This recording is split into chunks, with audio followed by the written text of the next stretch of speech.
warahmatullahi wabarakatuh. Berjumpa kembali pada video pembelajaran untuk manajemen keuangan.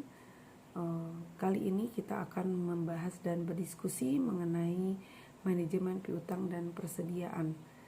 Ada beberapa hal yang memang perlu kita ketahui bersama adalah bahwa modal kerja yang perlu diperhatikan oleh perusahaan tidak hanya berupa kas, namun juga pengelolaan dalam piutang dagang dan juga persediaan yang dimilikinya. Oleh karena itu penting sekali bagi pelaku-pelaku usaha ataupun perusahaan tentunya, dan juga pengelola keuangan perusahaan dalam bagaimana mengelola piutang dagang dan juga persediaan sehingga bisa memberikan manfaat dan nilai yang baik di kemudian hari bagi perusahaan. Pada kesempatan kali ini diskusi mengenai manajemen piutang dan juga persediaan akan dikawal oleh kelompok yang tentunya sangat solid. Yang pertama ada Boniarta Munte, yang kedua ada Ihda Muslimah, dan yang ketiga ada Miftahul Saharoni. Beberapa hal yang akan didiskusikan pada kesempatan kali ini adalah yang pertama mengenai konsep ataupun definisi piutang, yang kedua faktor-faktor apa yang mempengaruhi pengelolaan dalam piutang, kemudian melihat siklus dari piutang, kebijakan-kebijakan piutang juga seperti apa, itu juga harus diketahui karena akan tentunya mempengaruhi dalam hal pengelolaan piutang tersebut. Dan selanjutnya adalah mengenai faktor apa yang harus dipertimbangkan ketika perusahaan itu memberikan pemberian kredit kepada pelanggan ataupun customer. Selanjutnya yang keenam adalah dibahas mengenai bagaimana mengendalikan piutang dagang ataupun piutang usaha. Adapun yang berkaitan dengan manajemen persediaan, yang akan dibahas adalah ruang lingkup bagaimana mengelola atau memanage persediaan.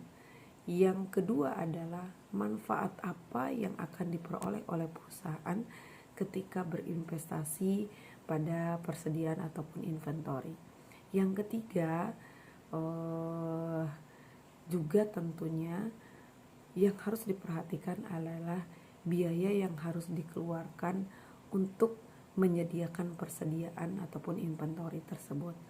Yang keempat, apa sih model dari economics order quantity yang ada dalam manajemen persediaan? Oke, nanti kita akan lihat ya seperti apa dan bagaimana kasus-kasus yang berkaitan dengan OIQ tersebut. Selanjutnya adalah tentang safety stock dan juga reorder point ya. Nah, tentu ini berkaitan dengan jumlah persediaan yang aman buat perusahaan itu yang seperti apa. Dan yang terakhir adalah mengenai sistem pengendalian persediaan. Demikian poin-poin ataupun materi-materi yang akan kita diskusikan bersama-sama dalam pokok bahasan manajemen piutang dan juga persediaan.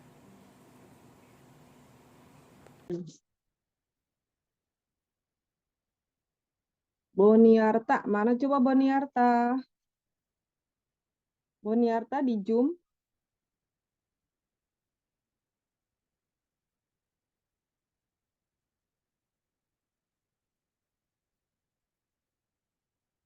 Ya, mana tadi Boniarta? Iya, Bu. Ada, oke. Nah, sip. Terus yang kedua, siapa lagi coba Boni? Diperkenalkan.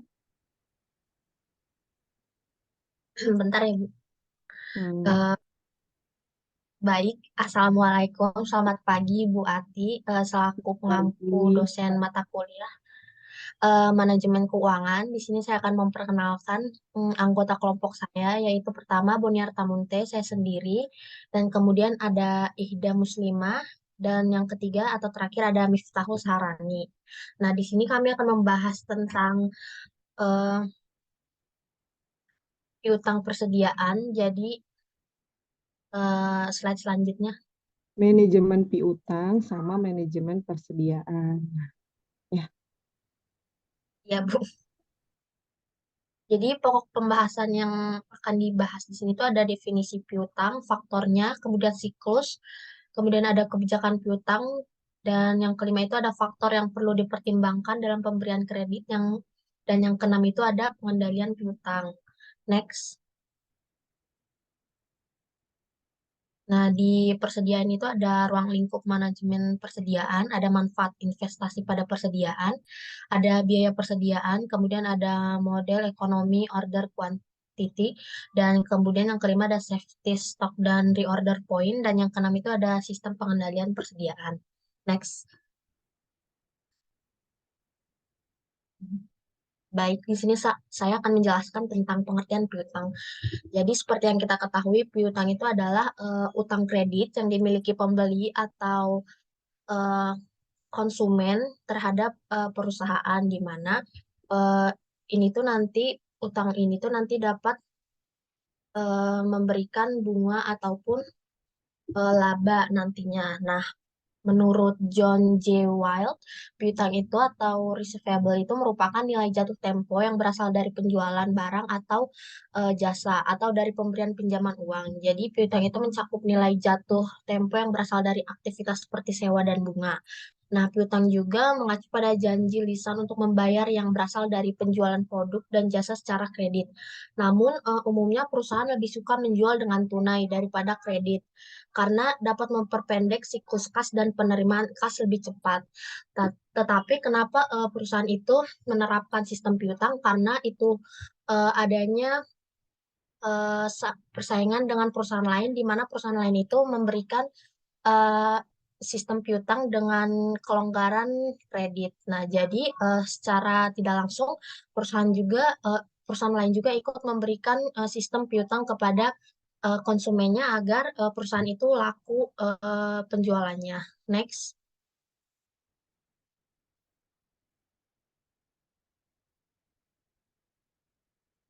Nah, di sini ada siklus piutang dagang. Jadi, terdapat dua siklus dalam piutang dagang. Yang pertama itu ada besarnya piutang rata-rata, dan yang kedua itu dan yang kedua itu lamanya periode pengumpulan piutang. Misalkan, misalkan sebuah perusahaan mempunyai rata-rata piutang per harinya itu 15 juta. Kemudian lama pengumpulan periode piutang tersebut adalah 30 hari atau 1 bulan. Berapakah piutang perusahaan pada saat perusahaan mulai stabil? Nah, jadi rumusnya itu ada piutang sama dengan periode pengumpulan dikali penjualan rata-rata. Nah, dari contoh yang kita dapat itu ada periode pengumpulannya itu 30 hari dan kemudian penjualan rata-ratanya 15 juta. Maka 30 dikali 15 juta itu hasilnya 450 juta. Next.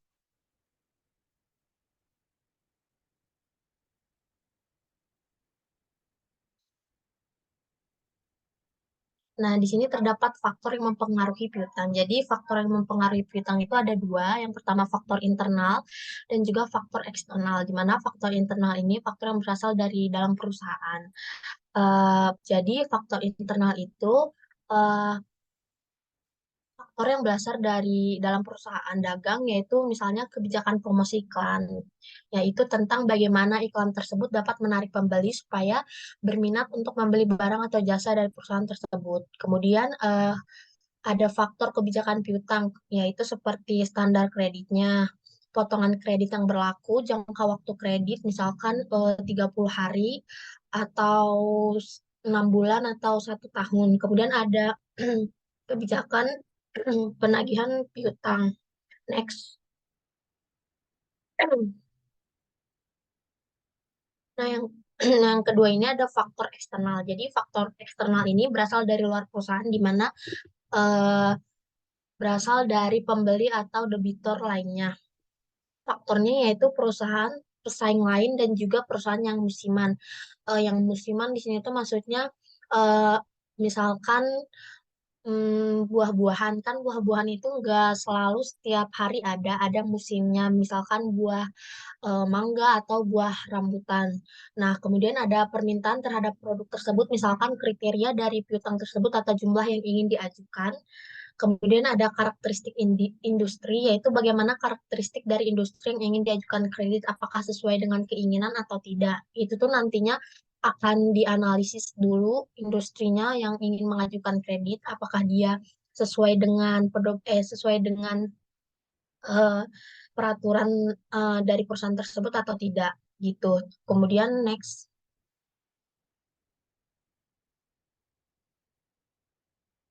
Nah, di sini tuh terdapat kebijakan piutang. Kebijakan piutang itu merupakan kebijakan internal yang dapat dikendalikan oleh manajer keuangan. Nah, kebijakan kredit dapat dilihat sebagai trade-off antara peningkatan profit dan peningkatan cost yang berhubungan dengan account receivable. Peningkatan keuntungan diperoleh dari peningkatan penjualan, peningkatan biaya dapat terjadi antara lain melalui peningkatan biaya investasi, peningkatan risiko piutang tidak terbayar, dan peningkatan potongan kas. Jadi, piutang itu piutang yang diberikan ke kreditor itu bisa meningkatkan laba atau meningkatkan modal. Nah, jadi kalau meningkatkan laba lebih besar daripada meningkatkan modal, maka itu tuh nanti kreditnya bisa diberikan atau piutang itu bisa diberikan kepada eh, pembeli atau konsumen itu. Next. Nah, di sini terdapat kebijakan piutang. Yang pertama itu adalah analisis kuantitatif biaya dan manfaat. Jadi, polis pemberian kredit merupakan trade-off antara tambahan profit sales, penjualan, dan tambahan cost. Jadi, tambahan cost berasal dari lama waktu kredit, cash discount yang di-offering, dan customer quality yang akan nampak dari account receivable yang tidak tertagih. Nah, jadi rumusnya itu ada harga dikurangi biaya variabel per harga dikali 100%. Contohnya seperti ini, misalkan ada sales penjualan harganya 1.000, biaya variabelnya yaitu 750. Nah, ada pajak penjualnya yaitu 20%. Kemudian penggunaan kredit salesnya diperkirakan akan menambah sales sebesar 40 juta. Dan rata-rata pengumpulan piutang adalah 6 bulan. Nah, pertama kita harus mencari dulu tambahan keuntungannya atau tambahan laba. Nah, tambahan sales kan 40 juta, terus dikali dengan pajaknya, jadi 0,2 dikali 40 juta itu hasilnya 8 juta. Kemudian kita lihat lagi dari tambahan biaya, apakah dia lebih besar atau lebih kecil. Nah, ternyata dari tambahan piutang itu kita lihat kan tadi 100 juta, kemudian ditambah 40 juta. Jadi 140 juta dibagi 6. 6 itu adalah rata-rata pengumpulan piutang. Nah, kemudian hasilnya didapat 23.333 sekian-sekian. Nah, kemudian dikali 0,25. Nah, 0,25 ini didapat dari eh, rumus yang tadi, harga dikurang biaya variabel per harga dikali 100%. Nah, didapat tuh 25% dan dikalikan dengan 23,33 juta gitu. Nah, hasilnya tuh 5.833. Nah, kemudian dikenakan pajak 20% atau 0,2. Jadi 0,2 dikali 5.833 itu hasilnya 1.166. Nah, dari eh, dari hasil yang didapat di tambahan biaya itu ternyata hasilnya 1.166. Sedangkan tambahan keuntungannya yaitu 8 juta. Berarti labanya itu lebih besar daripada tambahan biaya. Maka salah satu penjualan ini itu dapat diberikan kredit. Jadi seperti itu. Kemudian yang kedua, next. Nah, di sini tuh ada analisis kualitatif kredit polis.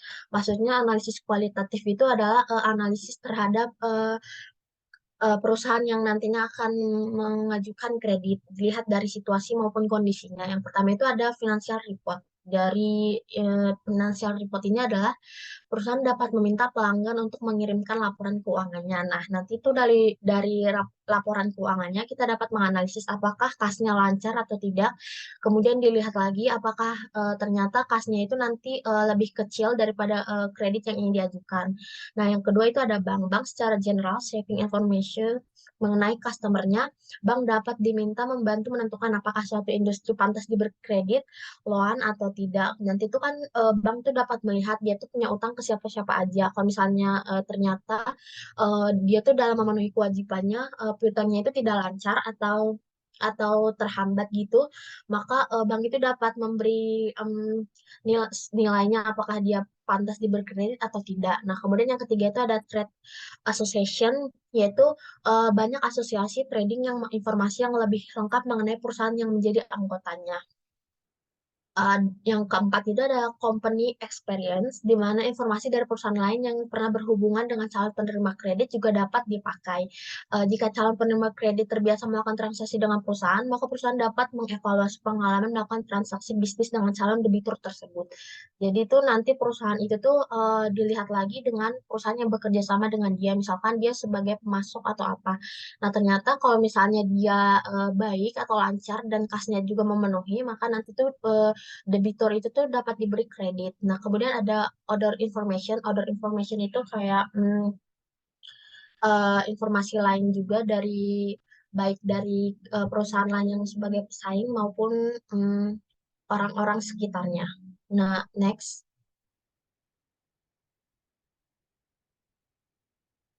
Nah, yang ketiga itu ada analisis skor kredit. Jadi, pemberian skor dalam kredit ini tergantung pada kebijakan masing-masing perusahaan. Misalkan perusahaan Z, analisis kreditnya tuh seperti 0,23 plus 0,2 dikali umur ditambah 0,003 dikali pendapatan plus 500 dikali pemilik rumah. Nah, jadi kalau misalkan skor kredit ini tuh rumusnya itu tergantung dari perusahaannya, tidak ada rumus khususnya ya. Jadi bebas sesuai dengan keinginan perusahaan. Nah, misalkan contoh soalnya perusahaan Z memiliki calon piutang atau debitur yang berumur 30 tahun dengan gaji per bulan 5 juta dan memiliki rumah sendiri. Dan perusahaan itu memiliki batas skor sebesar 10.000. Nah, kalau batas skor ini juga itu tergantung dari perusahaan tersebut. Tidak ada kesesuaian ataupun kesamaan antar perusahaan, tapi ini tuh tergantung dari perusahaan itu tersendiri. Jadi kita akan menganalisis skor kreditnya. Kemudian kita masukkan nilai-nilai atau angka yang terdapat dari contoh soal ke dalam rumus yang tersedia, yaitu didapat Y sama dengan 0,23 ditambah 0,2 dikali 30. Nah, 30 itu kan tadi umur orang yang ingin meminjam utang. Nah, kemudian ada 0,03 dikali 5 juta. 5 juta itu adalah gaji dari calon debitur tersebut ditambah 500 dikali 1. Nah, pemilik rumah tadi kan calon debitur tadi kan memiliki rumah, jadi dikali 1. Nah, didapat hasil 15.529. Nah, dari hasil yang didapat ternyata calon penerima piutang tersebut memiliki skor kredit sebesar 15.500. Di mana skor kredit itu kan ternyata lebih besar daripada cut off rate yang distandarisasi oleh perusahaan tersebut, di mana tadi kan 10.000, sedangkan hasil yang didapat skor kreditnya yaitu 15.500. Maka calon debitur ini tuh berhak atau pantas untuk diberikan kredit karena dari skor kreditnya dia lebih besar dibanding dari batas skor kredit yang telah ditetapkan oleh perusahaan. Next. Slide selanjutnya akan dijelaskan oleh teman saya, Ida. Baik, terima kasih Boni. Selanjutnya ini ada pengendalian piutang. Yang pertama itu rata-rata periode piutang di standing DSO. Average period pengumpulan piutang adalah waktu dari credit sale terjadi sampai penjualan itu dibayarkan. Misalkan contohnya sebagai berikut. PT Cemara memiliki rata-rata penjualan kredit harian sebesar 5 juta. Kebijakan kreditnya 2/10 N/30. Dari informasi yang didapat, 60% orang memilih untuk membayarnya pada hari ke-10. 30% orang membayar pada hari ke-30. Lalu didapat rata-rata pengumpulannya sebagai berikut. Jadi harinya itu kita kalikan dengan orang yang memilih 60% dikali 10 ditambah 30% dikali 30 ditambah 10% yaitu sisanya dan dikalikan dengan 60 sama dengan 21 hari.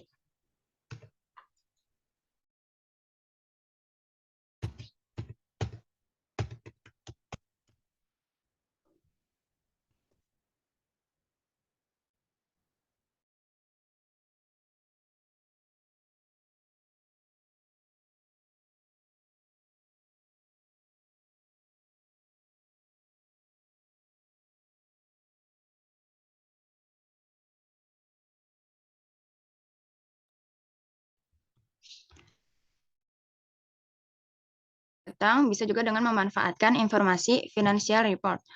Perhitungan tersebut dijalankan dengan kesatuan menghitung daily sale rata-rata sebagai berikut.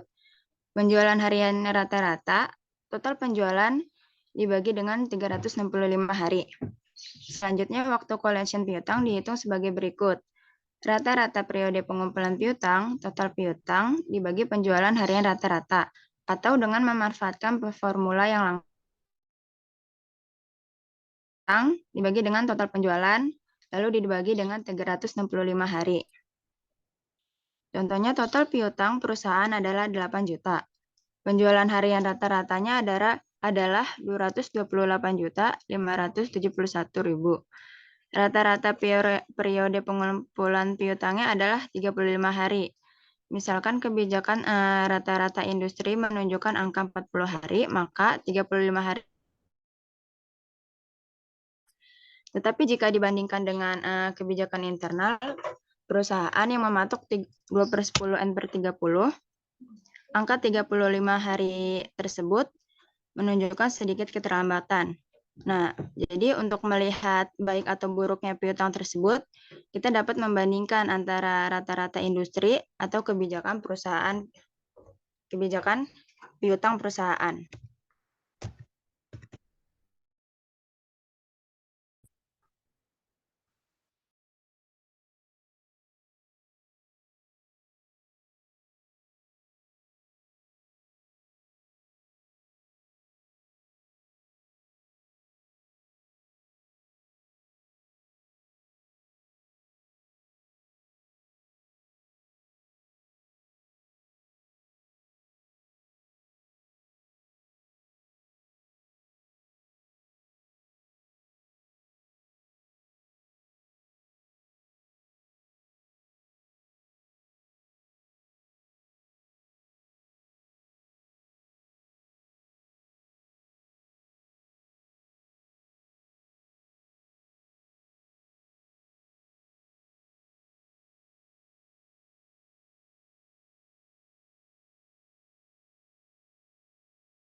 Selanjutnya ada schedule umur.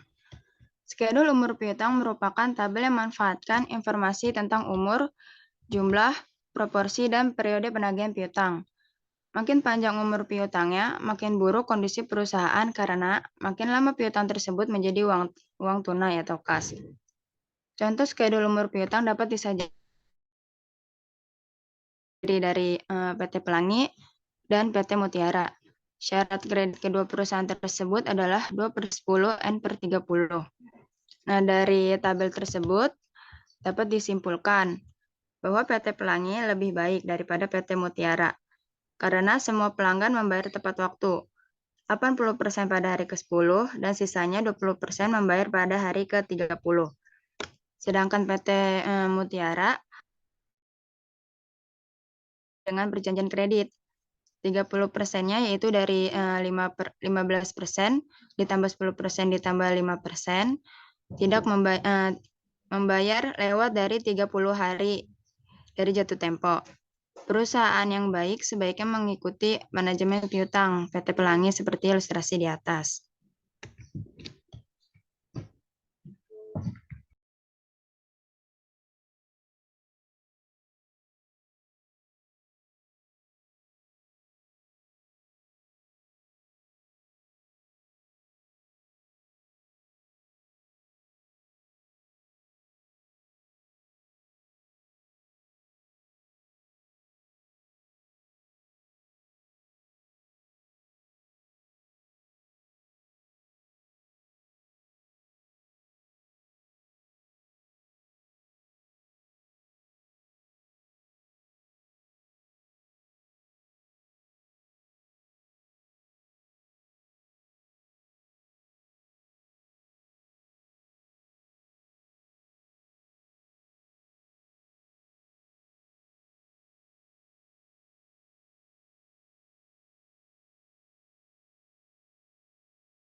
Selanjutnya pendekatan pola pembayaran.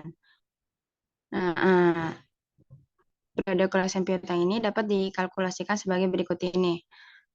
Piutang dagang dibagi dengan perputaran piutang, atau bisa juga piutang dagang dibagi penjualan dibagi dengan jumlah hari. Hari ini kan total piutangnya ada 80. Penjualannya ada 100 dibagi 100 dan dibagi 30 hari menjadi 24 hari. Di bulan Februari 380 itu kan total piutang dan penjualannya 110, jadi dibagi 110 dibagi 30 hari menjadi 37,64 hari. Di bulan Maret total 453 dibagi dengan penjualannya 110 dibagi lagi dengan 30 menjadi 39 hari.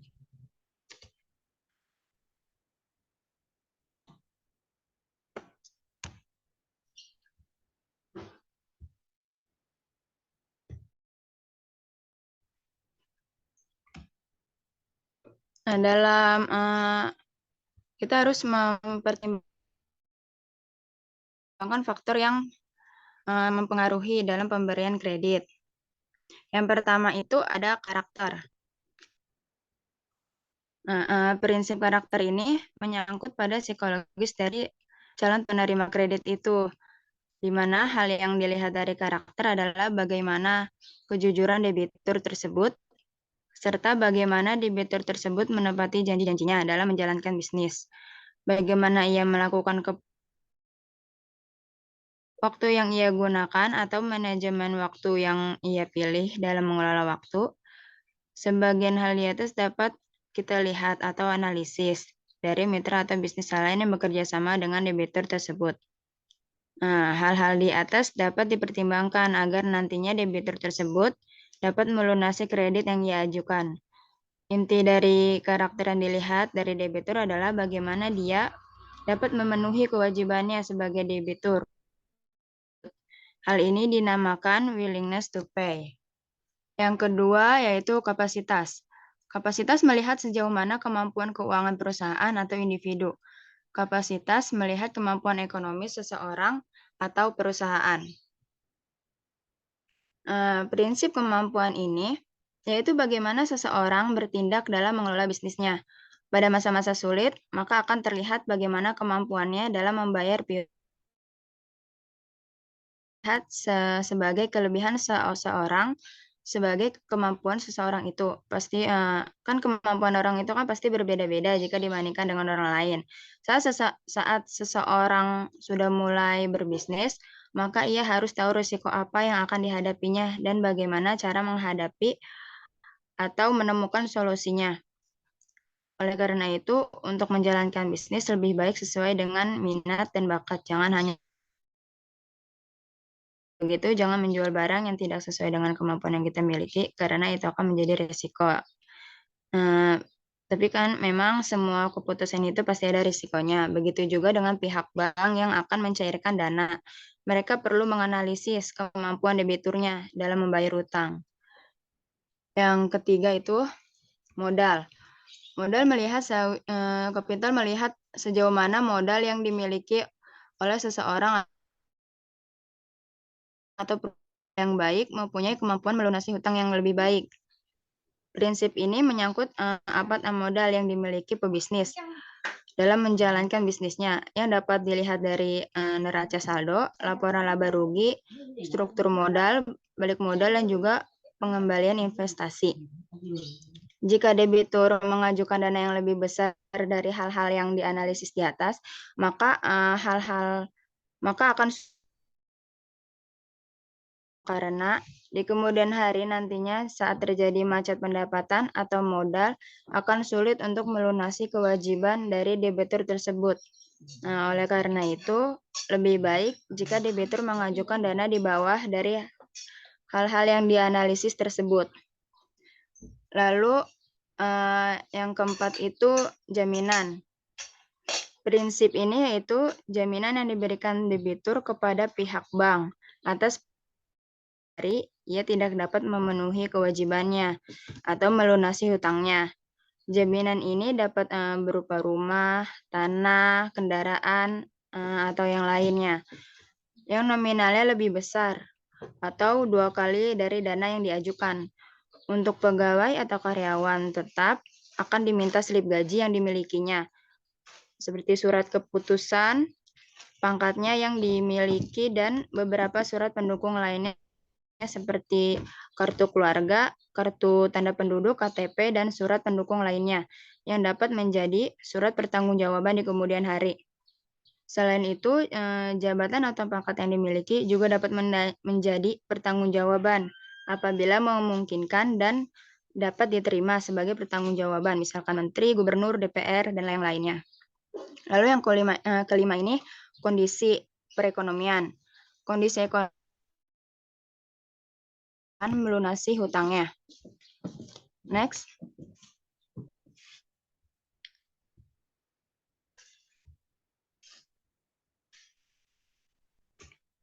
Lalu materi selanjutnya yaitu manajemen persediaan.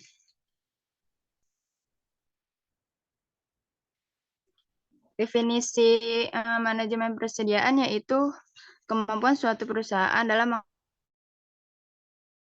barang baik, barang mentah, setengah jadi, dan barang jadi, agar barang tersebut selalu tersedia dalam kondisi pasar yang stabil dan berfluktuasi. Untuk mewujudkan persediaan terlaksana secara baik dan stabil, maka pihak perusahaan harus menerapkan konsep manajemen persediaan yang realistis dan dapat diterima oleh berbagai pihak.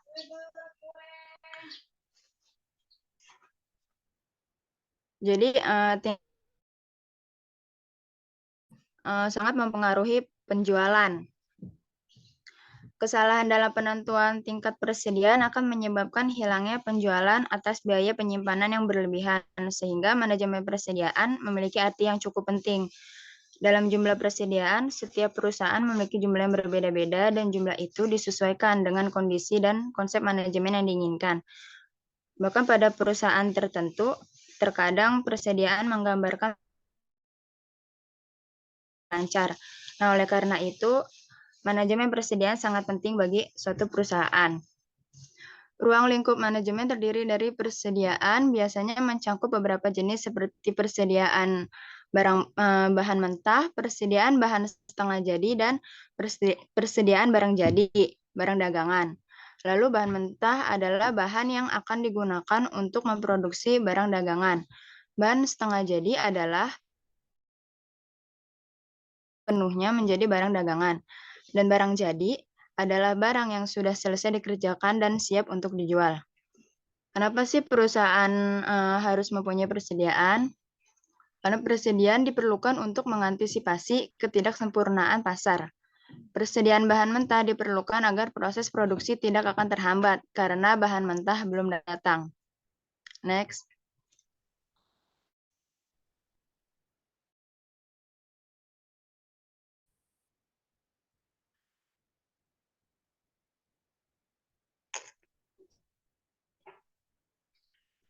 Manfaat dari investasi pada persediaan yaitu yang pertama, memanfaatkan diskon kuantitas.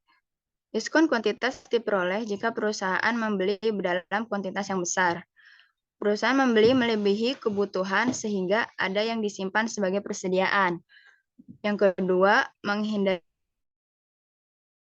stok. Jika pelanggan datang untuk membeli barang dagangan, kemudian perusahaan tak mempunyai barang tersebut, maka perusahaan kehilangan kesempatan untuk memperoleh keuntungan.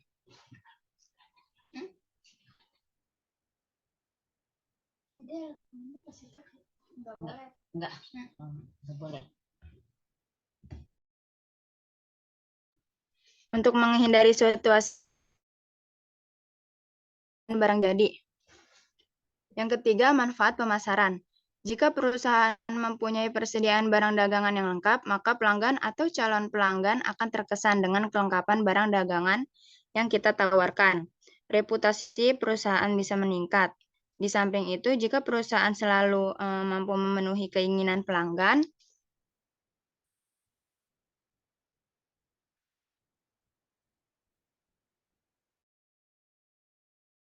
nah, di samping itu, jika perusahaan selalu mampu memenuhi keinginan pelanggan pada saat dibutuhkan, maka kepuasan pelanggan semakin baik dan perusahaan semakin untung. Yang keempat, spekulasi. Terkadang persediaan digunakan untuk berspekulasi. Jika perusahaan mengantisipasi kenaikan harga, misal inflasi meningkat, nilai persediaan akan meningkat dalam situasi inflasi. Lalu akan meningkat profitabilitas perusahaan.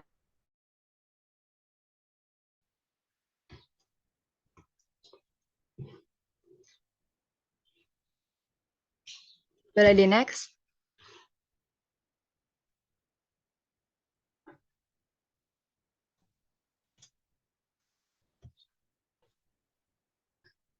Selanjutnya akan dibacakan oleh rekan saya, Rani.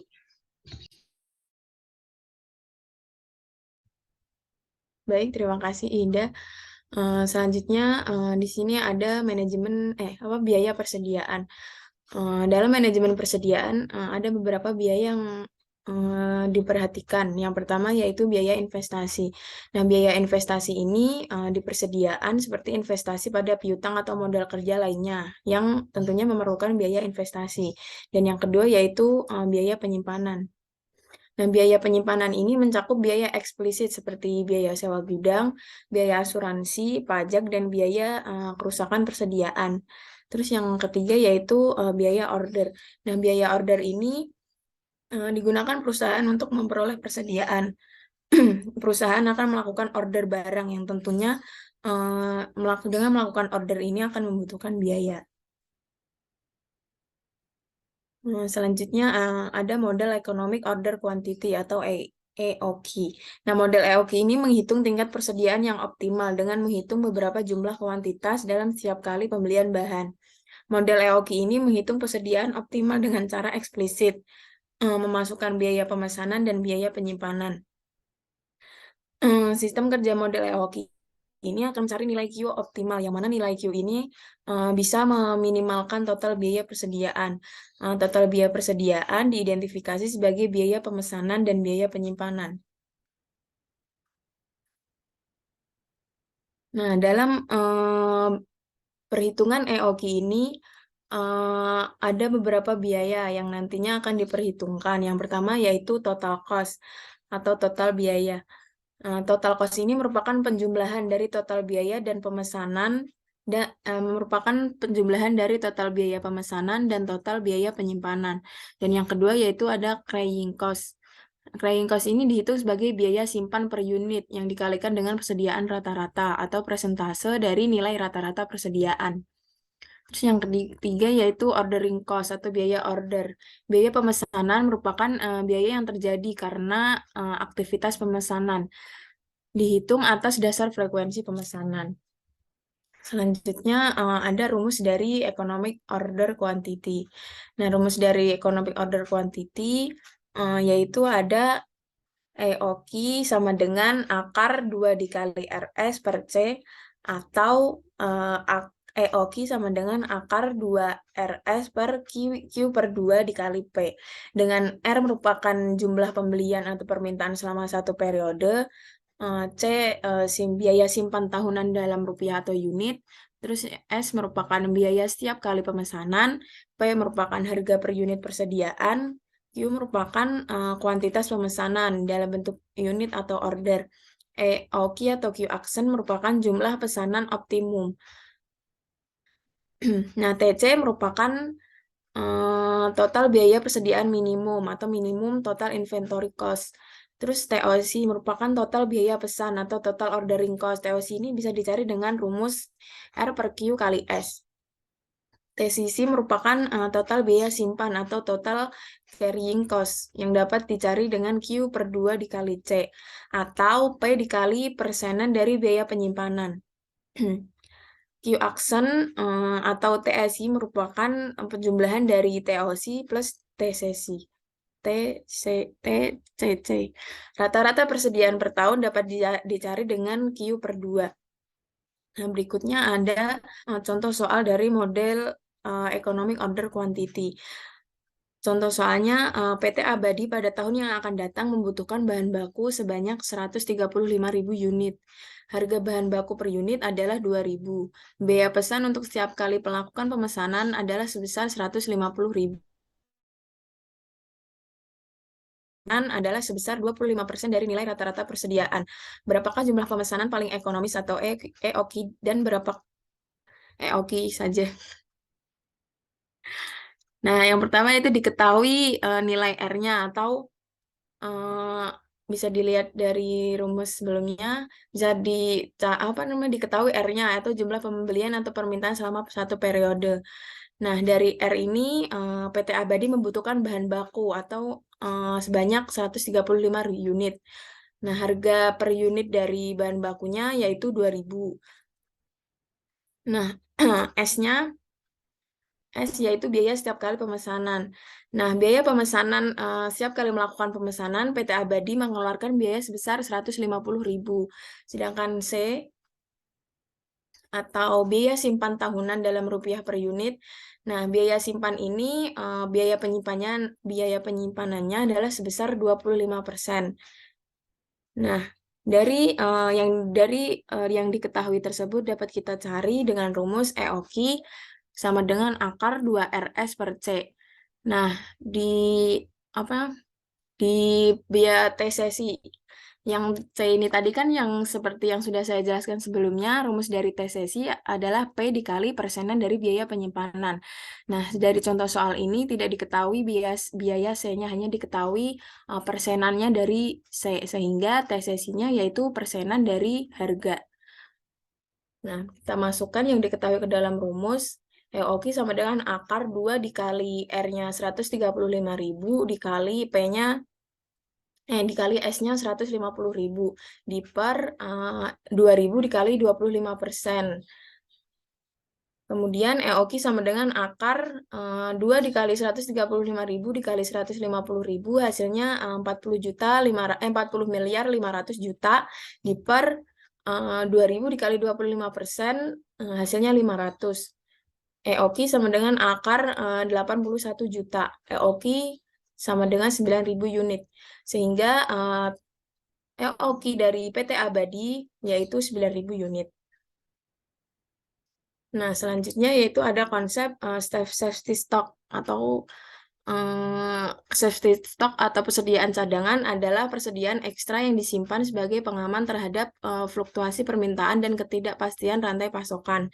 Nah, persediaan ini ditujukan untuk mengantisipasi perubahan-perubahan yang tidak diperhitungkan sebelumnya. Nah, perubahan dalam safety stock ini ada dua. Yang pertama yaitu perubahan dalam lead time. Misalkan lead time yang telah ditentukan yaitu 5 hari, namun karena suatu hal lead time mengalami perubahan menjadi 7 hari. Lead time ini adalah jangka waktu yang ditentukan oleh perusahaan. Nah, jika perusahaan tidak mempunyai persediaan cadangan, maka perusahaan akan mengalami out of stock atau kekurangan pasokan, kekurangan persediaan. Nah, dalam keadaan ini perusahaan akan kehilangan kesempatan dalam memperoleh keuntungan karena tidak bisa melayani pelanggan. Tetapi apabila perusahaan mempunyai persediaan cadangan, perusahaan masih bisa memenuhi kebutuhan pelanggan. Terus yang kedua yaitu karena adanya perubahan tingkat penjualan. Nah, misalkan setelah melakukan pemesanan kembali, tingkat penjualan melonjak. Nah, jika lead time tidak berubah, maka persediaan akan habis. Namun, jika perusahaan mempunyai persediaan cadangan, kebutuhan tersebut bisa diambilkan dari persediaan cadangan tersebut. Tetapi hal itu akan meningkatkan biaya simpan karena persediaan cadangan meningkatkan tingkat persediaan yang dipegang perusahaan. Selanjutnya yaitu ada reorder point. Nah, reorder point ini adalah kondisi di mana bahan baku harus dipesan kembali. Nah, perhitungan reorder point ini menggunakan jumlah minimal angka tertentu sebagai batas untuk melakukan pemesanan kembali. Nah, cara menghitung reorder point ini yaitu ROP atau reorder point sama dengan lead time ditambah dengan safety stock. Nah, langsung ke contoh soalnya. PT Arjuna sebagai perusahaan konveksi ingin melakukan pemesanan koin untuk keperluan produksi. Nah, kapasitas dari produksi yang dapat dihasilkan per harinya yaitu 2.000 pieces baju.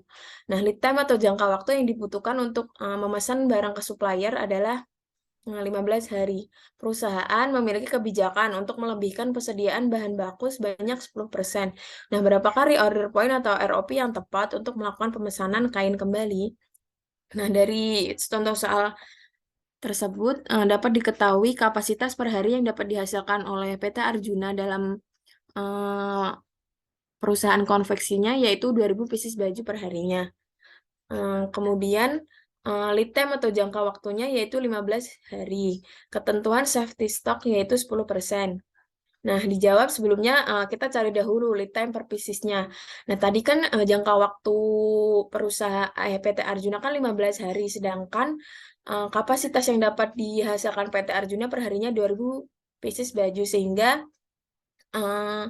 lead time-nya 15 hari dikali 2.000 sama dengan 30.000 pieces. Sehingga dalam 15 hari tersebut PT Arjuna dapat menghasilkan 30.000 pieces baju. Kemudian yang kedua yaitu kita cari safety stock-nya. Ketentuan safety stock dari PT Arjuna tadi yaitu 10%. Nah, untuk safety stock ini 10% dikalikan dengan lead time 15 hari PT Arjuna tadi yaitu 30.000 pieces baju. Sehingga safety stock dari PT Arjuna yaitu 10% dikali 30.000 sama dengan 3.000 pieces baju. Nah, sudah diketahui lead time dan safety stock-nya, kemudian kita masukkan ke dalam rumus ROP sama dengan lead time ditambah safety stock. ROP sama dengan lead time-nya tadi 30.000, safety stock-nya 3.000. Maka ROP sama dengan 33.000. Nah, dari hasil tersebut, maka PT Arjuna akan melakukan reorder point atau pemesanan kembali kain untuk melakukan produksi baju lagi ketika bahan produksinya atau ketika baju yang telah dihasilkan oleh PT Arjuna mencapai 33.000 pieces. Nah, selanjutnya ada sistem pengendalian persediaan.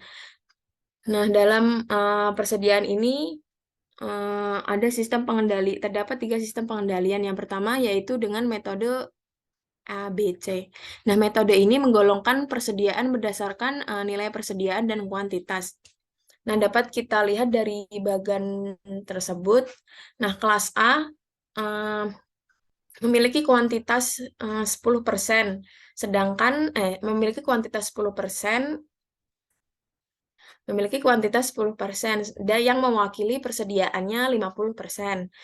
Sedangkan kelas B memiliki kuantitas 30% yang mewakili persediaannya 80%. Kelas C memiliki kuantitas 60% yang mewakili persediaannya 100%. Nah, berdasarkan bagian tersebut, item yang membutuhkan pengendalian persediaan adalah kelas A, karena kelas A memiliki tingkat persediaan paling rendah, yaitu 50% dari kuantitasnya yang 10%. Sehingga membutuhkan sistem pengendalian persediaan yang lebih diperhatikan. Sedangkan kelas B barangkali juga diawasi, tetapi frekuensinya lebih kurang dibandingkan kelas A. Terus yang kelas E, kelas C tidak perlu diawasi karena persediaannya masih tersedia gitu, masih banyak. Tidak seperti dengan kelas A yang membutuhkan pengawasan pengendalian persediaan. Selanjutnya yaitu ada metode just in time. Nah, metode ini bertujuan untuk meminimalkan tingkat persediaan kalau bisa tingkat inventorinya ditekan menjadi 0. Nah, contohnya ini pada perusahaan Toyota di Jepang. Nah, pada perusahaan Toyota ini menempatkan suppliernya di sekitaran pabrik Toyota. Nah, komponen yang diperlukan untuk produksi didatangkan beberapa saat sebelum dilakukannya proses produksi. Nah, PT Toyota ini menempatkan suppliernya atau pemasok bahan produksinya itu di sekitaran pabriknya atau bahkan ada kotanya tersendiri yang dinamakan kota Toyota. Nah, didekatkannya pabrik tersebut dengan bahan produksi untuk menekan tingkat persediaannya.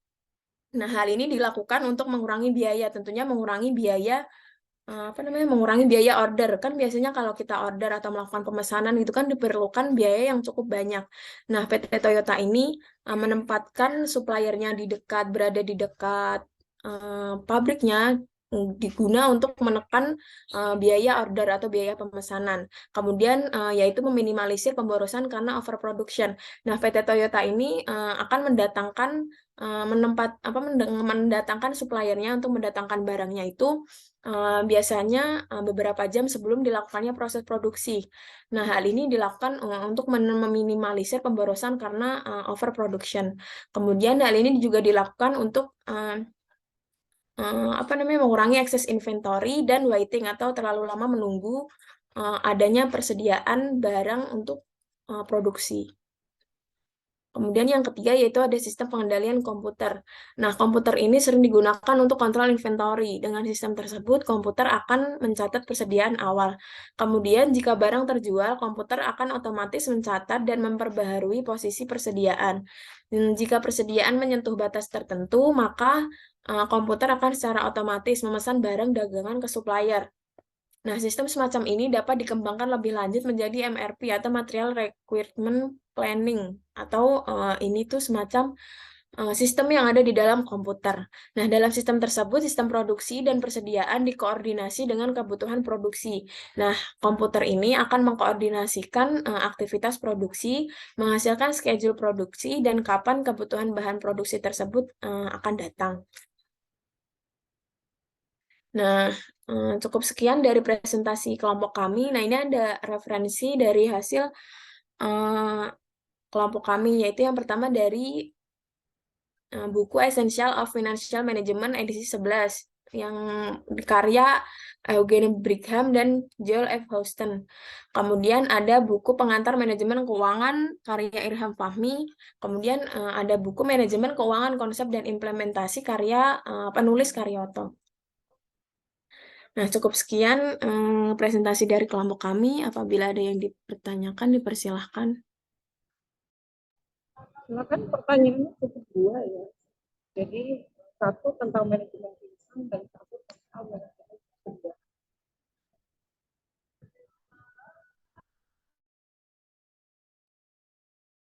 Baik, silahkan Salsa pertanyaannya. Baik, terima kasih kelompok. Saya ingin bertanya, apa saja strategi manajemen persediaan yang dapat membantu perusahaan menghindari kekurangan persediaan atau kelebihan persediaan yang tidak perlu? Terima kasih sebelumnya. Baik, pertanyaannya kami tampung dulu. Selanjutnya ada yang Deborah. Baik, terima kasih Rani pertanyaannya. Apa yang akan terjadi jika persediaan terlalu tinggi dan sebaliknya, apa yang akan terjadi jika persediaan terlalu rendah? Dan jika dua hal itu terjadi, apakah akan mempengaruhi perusahaan? Terima kasih.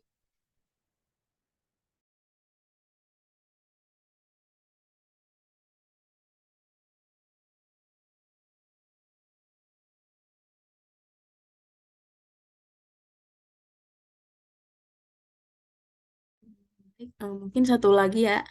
Siapa tadi seru nih? Boleh nih. Ya, silahkan. Tadi katanya nggak boleh. Saya mau nanya. Tadi kan kalian ngejelasin itu ya tentang sistem pengendalian persediaan pakai metode just in time ya. Nah, itu itu menurut kalian ada gak sih tantangan menggunakan metode ini dalam operasi bisnis? Kayak makasih. Baik, pertanyaannya kami tampung dulu. Mungkin izinkan kami untuk mendiskusikan jawabannya. Silakan. Berarti lanjut ke kelompok pertama ya, untuk menjawab dua pertanyaan yang tadi sebelumnya ditanyakan. Ya.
Silakan kelompok penyaji yang pertama menjawab dua pertanyaan sebelumnya.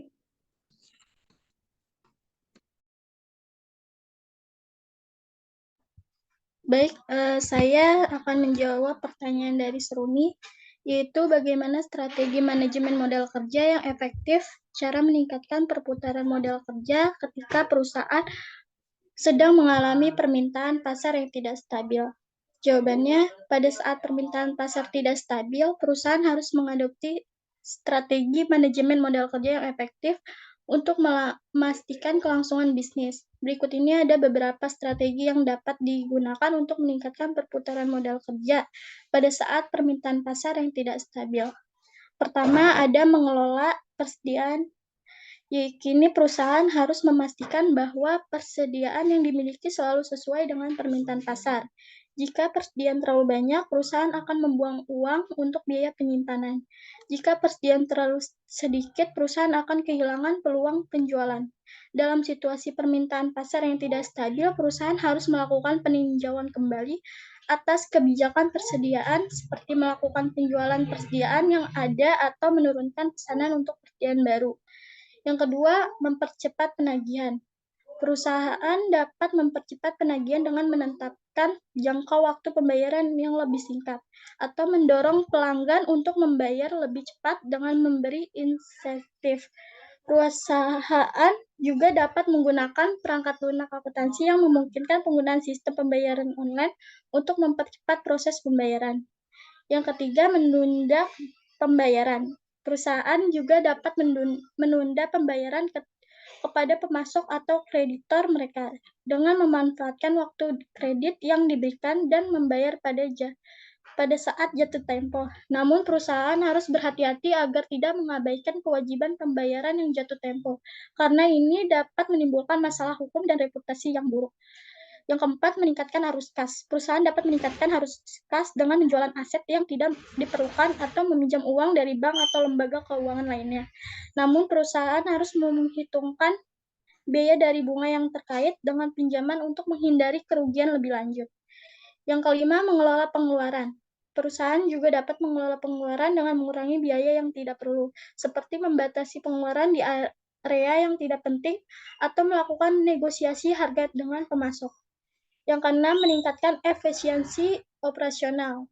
Yaitu meningkatkan efisiensi operasional dapat membantu perusahaan menghemat biaya dan waktu, seperti memanfaatkan teknologi untuk meningkatkan produktivitas atau menyederhanakan proses bisnis untuk mengurangi biaya.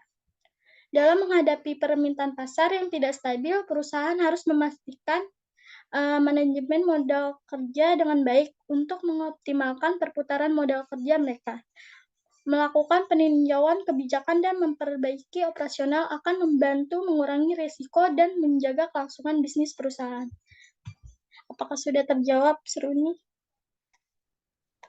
Oke, udah terjawab. Makasih Ariska, lengkap banget. Iya, sama-sama.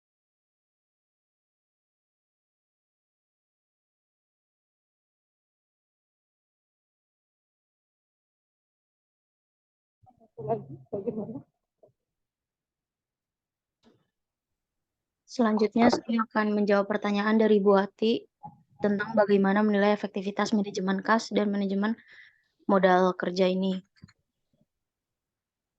Terdapat beberapa alat ukur yang dapat digunakan untuk menilai aktivitas manajemen kas dan modal kerja. Antara lain adalah arus kas bebas, tingkat perputaran modal kerja, rasio lancar, dan rasio utang terhadap modal sendiri. Semakin baik kinerja keuangan perusahaan pada indikator ini, semakin baik manajemen kas dan modal kerja yang diterapkan oleh perusahaan. Oleh karena itu, penting bagi perusahaan untuk memantau dan mengevaluasi kinerja keuangan secara teratur untuk menilai efektivitas dan manajemen kas dan modal kerja yang diterapkan.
Silakan untuk selanjutnya.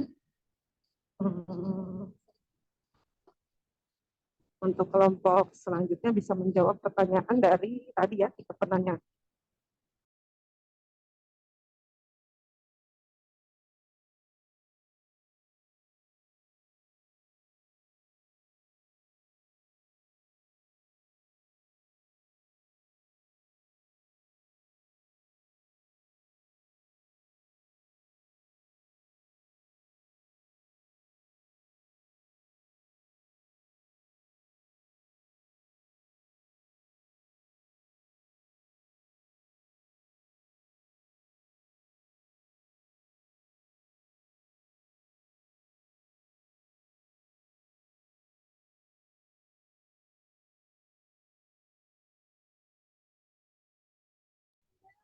Baik, saya akan menjawab pertanyaan dari Sasa, yaitu apa aja strategi manajemen persediaan yang dapat membantu perusahaan menghindari kekurangan persediaan atau kelebihan persediaan yang tidak perlu.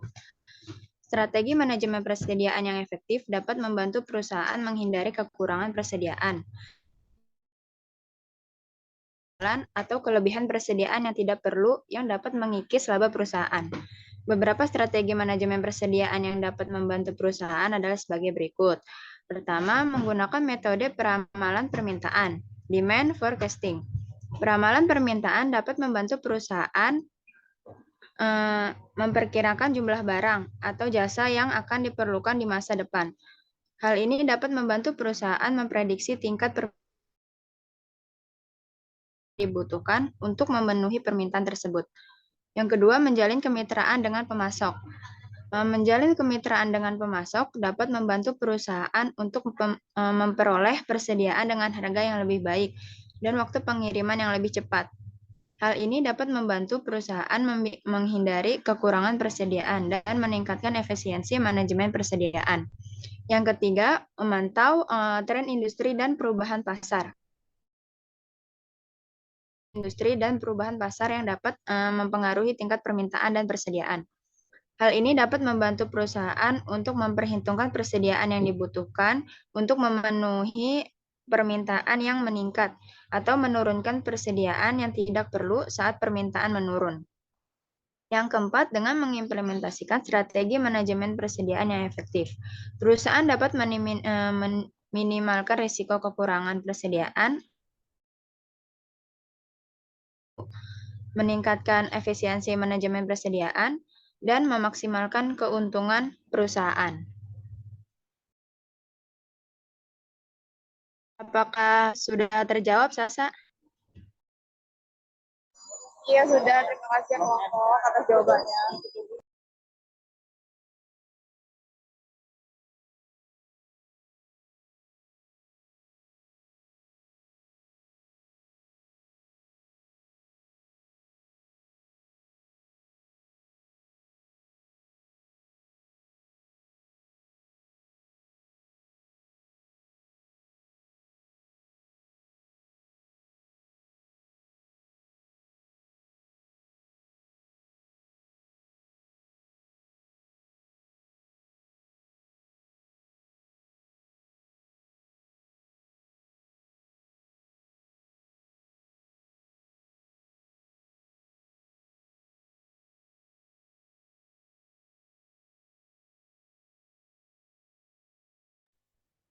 Baik, saya akan menjawab pertanyaan dari Deborah. Tadi pertanyaannya jelaskan apa yang akan terjadi jika persediaan terlalu tinggi dan sebaliknya apa yang akan terjadi jika persediaan terlalu rendah. Dan jika dua hal itu terjadi, apakah akan mempengaruhi perusahaan?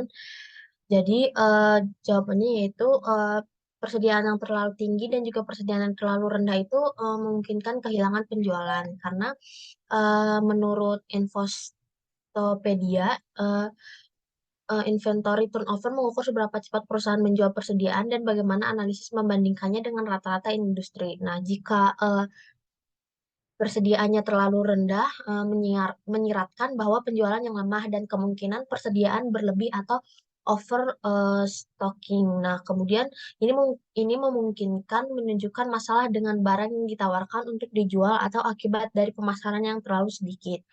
Nah, sedangkan kalau misalkan persediaannya terlalu tinggi, maka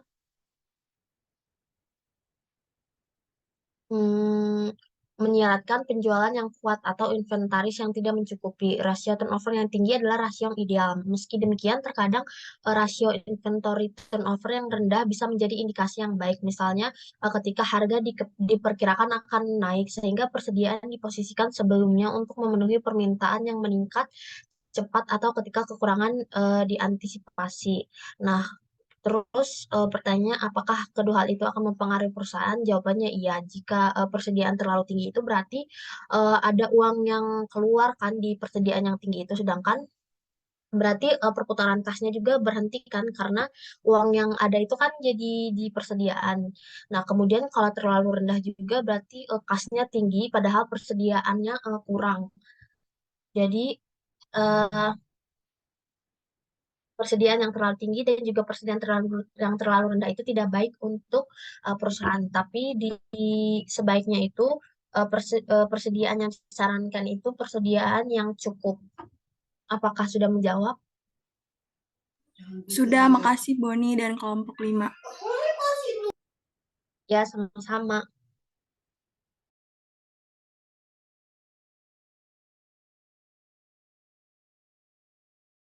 Ya, baik, selanjutnya saya akan menjawab pertanyaan dari Seruni tentang apa tantangan dalam menerapkan metode just-in-time dalam sistem pengendalian perusahaan.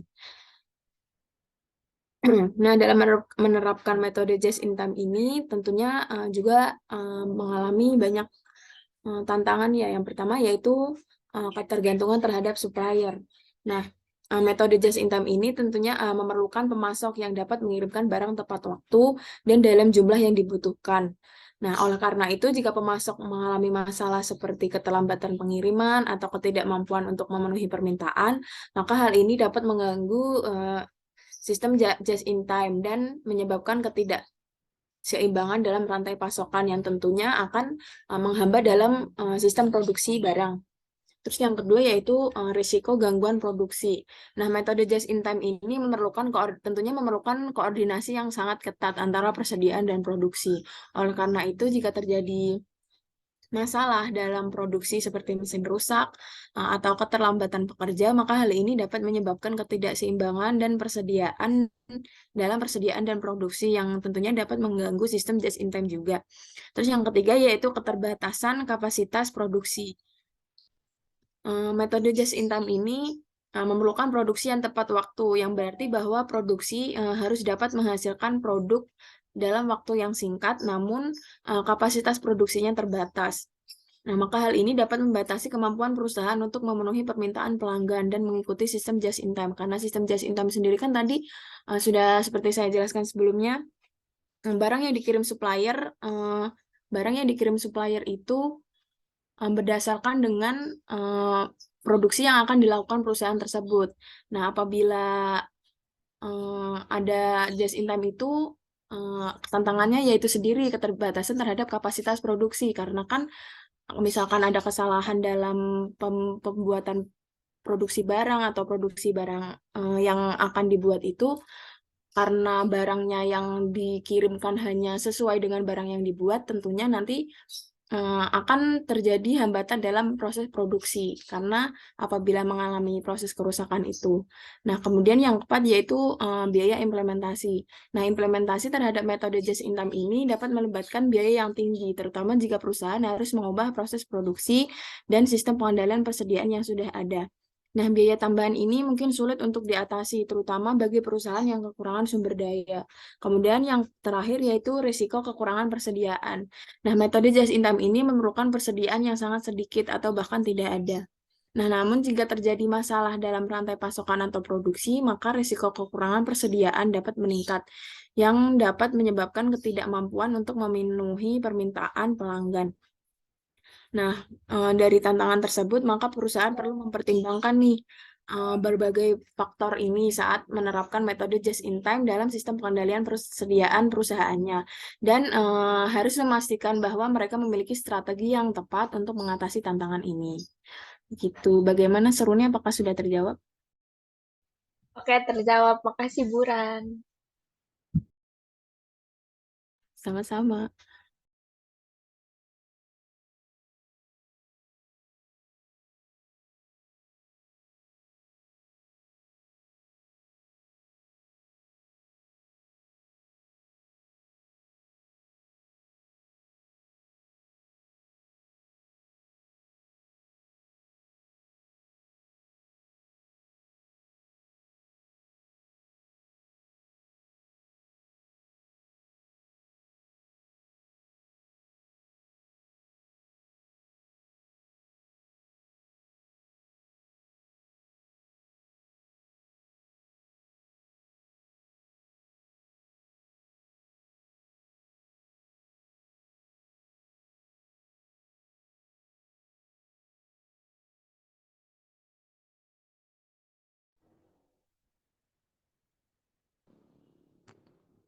Oke, baik. Ya, tadi sudah cukup jelas ya untuk kenapa persediaan tidak boleh terlalu besar dan juga tidak boleh terlalu sedikit ya. Karena bagaimanapun memang tadi dengan dua teknik yang bisa dilakukan oleh perusahaan untuk memanajemen persediaan, yaitu dengan pembelian yang optimal, yaitu menggunakan EOP ya, dan juga dengan just in time, itu adalah merupakan dua hal yang bisa dilakukan oleh perusahaan untuk memanajemen persediaan. Kemudian untuk manajemen piutang, ya tadi juga sudah dijelaskan oleh kelompok penyanyi, bagaimana perusahaan harus menggunakan kebijakan-kebijakan, terutama dalam hal penagihan piutang ya. Karena bagaimanapun memang untuk piutang dagang ini sangat riskan. Apakah itu kebijakan penagihan secara lunas atau penagihan secara tetap, juga ini sangat mempengaruhi dalam hal pengelolaan kas yang masuk ya, terutama dalam hal penagihan utang. Maka kemudian perusahaan mencoba ya melakukan pengelolaan persediaan itu adalah dengan memperhitungkan P3 tadi ya, periode pengumpulan utang. Bagaimana perusahaan bisa menghitung berapa waktu yang diperlukan untuk menagih piutang dagang atau penjualan atas penjualan yang dilakukan secara kredit ini. Ya. Tentunya semakin cepat ya atau periode selanjutnya, maka perusahaan itu bisa mengkonversi kembali piutang tersebut menjadi kas yang kemudian bisa dikelola kembali untuk kegiatan operasional perusahaan. Ya, karena harapannya ya untuk manajemen modal kerja dalam ini adalah ada kas, ada piutang dagang, ada persediaan, ya. Bagaimana manajemen manajemen modal kerja ini ya bisa menyediakan dana yang bisa digunakan untuk kegiatan operasional perusahaan. Ya, jangan sampai kegiatan operasional itu menjadi mandek atau terhambat karena ketiga aktivitas dalam aktivitas manajemen utang dan manajemen persediaannya tidak dikelola dengan baik. Jadi itu relevansinya antara modal kerja, baik kas, ya. Ya, saya rasa ada yang ingin ditanyakan lagi atau disampaikan, silakan. Ya, tolong nanti untuk pertanyaan-pertanyaannya itu dilakukan dalam laporan kalian ya. Yang juga dari pertanyaan-pertanyaan dari baik dari kelompok pertama sampai dengan kelompok terakhir ini tolong dipelajari. Karena itu nanti ada beberapa hal yang akan dijadikan bahan referensi untuk UAS untuk UTS nanti ya. Baik, kalau tidak ada pertanyaan, mari kita sudahi diskusi kita di pagi hari ini dengan membaca hamdalah. Alhamdulillahirrahmanirrahim. Terima kasih untuk kelompok penyaji pertama dan juga penanti kedua. Ya, kita kasih close, teman-teman.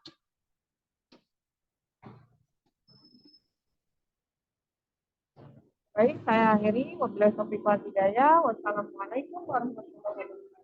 Terima kasih semua. Assalamualaikum. Waalaikumsalam, Bu. Terima kasih, Bu. Terima kasih, Bu. Terima kasih, Ibu.